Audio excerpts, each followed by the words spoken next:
Ikaw pa talaga yan? Ah, bakit? Bakit ganyan yung itsura mo? Ano nangyari sa'yo? Wala kang pakialam. At amoy alak ka. Ah, kasi uminom ako. I partied. Talaga? Pagkatapos ng mga nangyari sa'yo, naku mo pa talaga mag-party?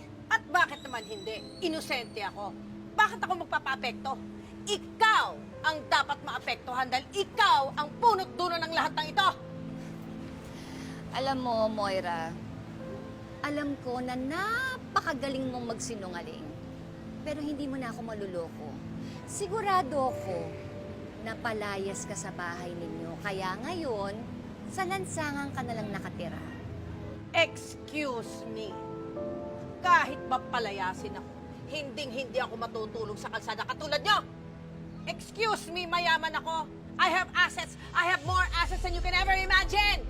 Oo nga, pero ngayon, amoy bulok na gulay ka. Alam mo kung ako sa'yo, umuwi ka na. Kasi baka mamaya pagkamalang kang taong grasa tapos limusang ka pa. Anyway, I have to go. Ay, teka. Sigurado ako, kakailanganin mo to. O ito, sigurado ako wala kang cash. Hindi ko kailangan yung pera mo. Malis ka na! Sama talaga na ugaling mo. Ikaw na nga itong binibigyan. Bahala ka na nga sa buhay mo.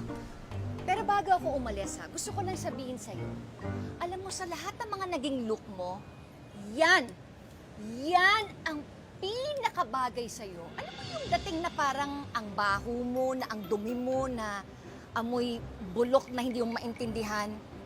Perfect. Alam mo, i-maintain mo na yan. Dapat ganyan na palagi ang look mo. Bagay na bagay sa'yo. Anyway, I have to go. Bye. Mayas ka na!